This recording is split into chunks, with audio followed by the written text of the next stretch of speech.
Good morning, Lakers. It's been a while since we last spoke, but I'm back to give you your sports fix, so let's hop right into it. First, let's talk a little Lions football and their draft.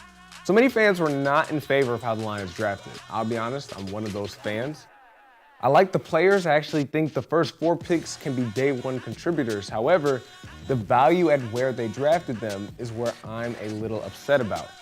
See, they traded back from number 6 to pick number 12 to take running back Jahmyr Gibbs.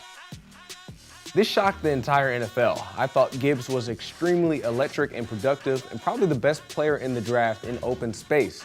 Not to mention how dynamic he is in the passing game as well, which will add another dimension in the Lions' already potent offense with Ben Johnson at the helm of the offensive coordinator. But see, what makes this pick to be a little interesting is that it wasn't necessarily a need. Could Gibbs be a great player? Sure, no doubt about it.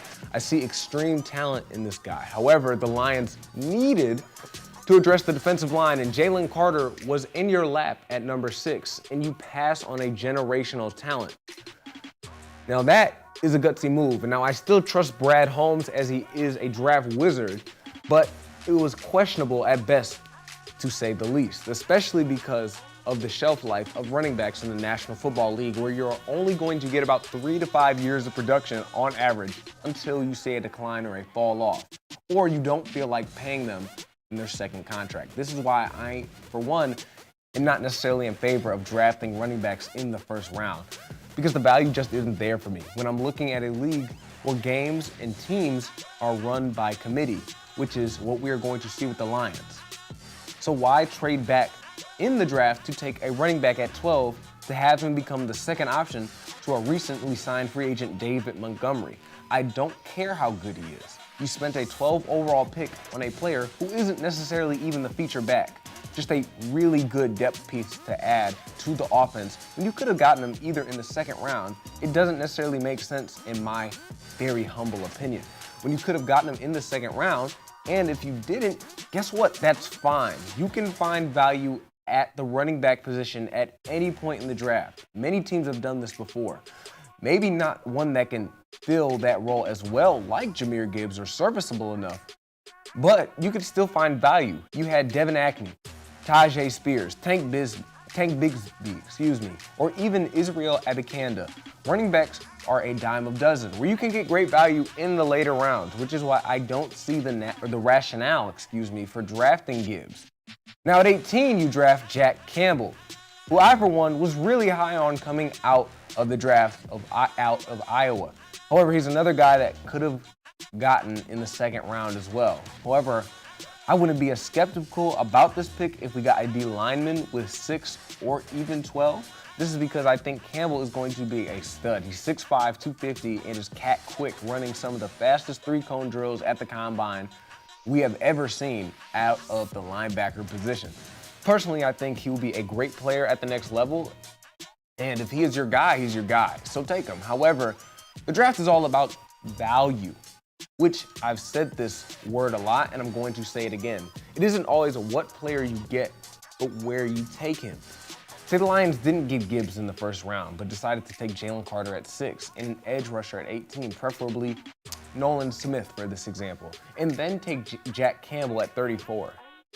Oh my God, that is the perfect draft scenario that Lions fans would die for. We would now have a D line that would feature Romeo Okwara, Aleem McNeil, Isaiah Buggs, Aiden Hutchinson, John Kaminsky, James Houston, and you insert Nolan Smith and Jalen Carter. At that point, you're talking about a top D line in the NFC, but unfortunately for us Lions fans, we neglected these needs, which I believe could hurt the team down the road. In this draft, we also failed to address receiver depth. With Jameson Williams suspended 6 games, outside of Amon-Ra St. Brown and Marvin Jones Jr., we have a mediocre receiving room made up of Josh Reynolds, Khalif Raymond, and Tom Kennedy. Where the pick you used Hendon Hooker at, you could have drafted Tank Dell or Jalen Hyatt, which would have given Jared Goff much more weapons. Though I think we got good players out of the draft, I'm definitely not a fan of the decisions that were made. However, if we have learned anything over these last 2 drafts with Brad Holmes, he hardly ever misses. So in a way, we should still be confident in his abilities to identify talent in the draft. After all, he was the one who drafted Aaron Donald, so I think it's safe to say that he knows what he's talking about. That's enough of that. Let's get into some NBA basketball. After a thrilling weekend of NBA basketball, the conference finals stage has been set. In the West, the Lakers and Nuggets will have played at Tuesday, and a rematch of last year's Eastern Conference took place last night with the Miami Heat taking Game 1. You know, it's crazy how history seems to repeat itself, because for all those people that say the bubble didn't count, it's the same 4 teams in the conference finals, but that's neither here nor there. I apologize for my LeBron James agenda push, but to stay on task, let's preview these conference finals. So Lakers versus Nuggets. I think it's a very interesting series. Obviously, we saw the Nuggets take Game 1, where it seems like the Nuggets' 2 best players in Jamal Murray and Nikola Jokic have both elevated their play. And the Lakers' 2 best players have dropped in production in Anthony Davis and LeBron James. Yet, I don't confidently have the Lakers winning this series in 7. What separates these teams is I believe the Lakers will take advantage of the fact that the Nuggets have no true rim protector. What the Lakers like to do is they like to attack the paint and take advantage of these mismatches. What I believe will happen is that they'll put Jokic in a lot of pick and roll action and force him to defend the drive. Now, the Nuggets have been the best defensive team in the playoffs so far, which is why I think that this will be a very tight series in that it goes to 7. Not to mention, the Nuggets have been elite at shooting the ball from downtown. So if the Lakers want to win, which I believe they can and they will, though I'll be honest, I'm not extremely confident in this pick, they'll have to limit Jokic as just a scorer and make someone else hurt you as a playmaker on offense for the Nuggets.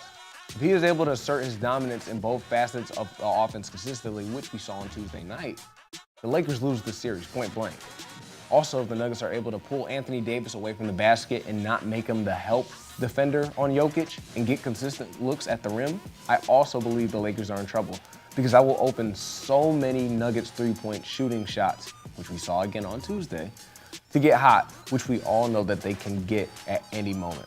However, if LA is able to limit Jokic's playmaking ability like they did in the fourth quarter, the Lakers role players step up defensively to guard the three like how they did in the Golden State series and be able to find consistent scoring from other guys other than LeBron and AD, I think the Lakers will win this series and they will go on to the NBA championship for an opportunity to get LeBron James his 5th ring. Now transitioning to the Eastern Conference, we see the Celtics and the Heat, and then this postseason, Jimmy Butler has been flat out fantastic, as we saw last night, dropping 31 points. And the Heat has gone as far as he goes. However, even though as great as Jimmy Butler is, the Celtics are just too much for the Heat to handle. I see the Celtics winning in 5. Defensively, the Celtics has so much to throw at Jimmy Butler with guys like Jason Tatum, Jaylen Brown, Malcolm Brogdon, and Derek White to limit his scoring. And outside of Jimmy, I don't see any consistent scoring options for the Heat to compete in this series when Jason Tatum or Jaylen Brown can both pop off for 30+ on any given night. The Celtics, in my opinion, are just too deep, too potent on offense for the Heat to handle, and the continuity of this roster is just too good. With that being said, we are transitioning into our last and final segment. This segment is where I interviewed and sat down with freshman phenom Lewis Donaldson, who is a JV baseball player. However, this interview was a little bit different.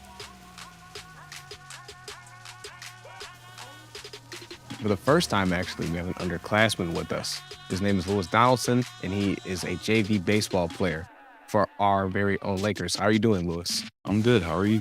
Doing good. So talk about the whole freshman experience with playing sports, because you are the first freshman that's actually been interviewed. So I kind of want to get your perspective as someone who has 3 years of eligibility and looks to continue to grow and improve his game. It's fun because it's something that through middle school I always look forward to is high school baseball.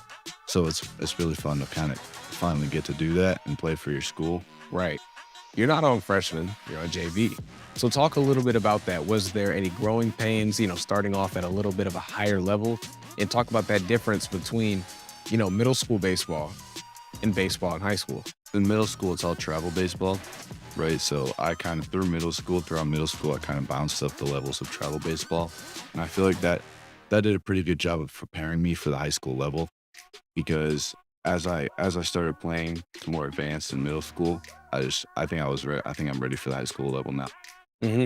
And now, were there any types of growing pains starting off at JV, or was there any struggles early on that you've seemed to kind of get over or conquer? Yeah, like the beginning of this year when I was doing fall baseball, I was kind of in a slump. I had trouble hitting and stuff. And then I kind of, I guess, got those knots out during the winter. But, during tryouts, sorry, I didn't really do too good. But I'm starting to get the hang of it. I'm starting to get right. And so you mentioned that you were in a slump almost. So talk about how you seem to get out of that slump. As baseball, as a game where you fail a lot. You see the major leaguers that they only succeed 3 out of 10 times and they make millions of dollars. So, I guess you got to keep that mindset, I play a game of failure, so I just got to push through. That's a really good mindset to have. And especially coming from a freshman, I'm impressed. That was a very mature answer.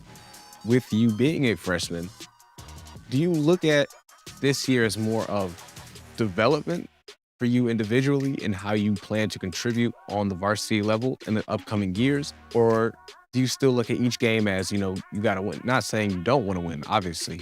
Everybody wants to win. But is that your first priority, your development, or would you say necessarily the games? On the field, I'm a really competitive guy, and I'm also a really, big team guy. So I really care about my teammates. So I'd say when I'm on the field, it's all that one game. I put everything I have into that one game for my team to win because I want to do everything in my power for my team to succeed. But then when it gets to off the field, yeah, I'd say I'm trying to develop myself as much as I can to get to the next level. All right, I guess my advice to you, coming from someone who has played sports before, don't compare yourself to what other people are doing at your size or what they should be. As long as you're making the best improvements, recruiting, scouting, grades, all that, that's all going to come. Everything's all going to come into play and into fruition for you. And so my last question before, we wrap things up is, I know you're very busy. And for those who don't know, Lewis is taking AP classes. He is in band. He's in jazz band. So he's very busy with things outside of school. So how do you manage, harder classes, especially as a freshman? I didn't take my first AP until this year as a senior. You're already doing it as a freshman. You're way ahead of the curveball. So how are you managing your time with you being so young and you have so many different extracurriculars going on in your life right now? It's busy, but it's like every day is a busy day. But again, it's all stuff that I'm really dedicated to. It's all stuff that I really care about. Playing my instrument, I care about that a lot. Playing baseball, I care about that. And keeping good grades, I care about that because I care about my future. And I know all of that will come into play as an advantage for me for getting into a good school. Thank you so much for sitting down and taking time out of your very busy schedule.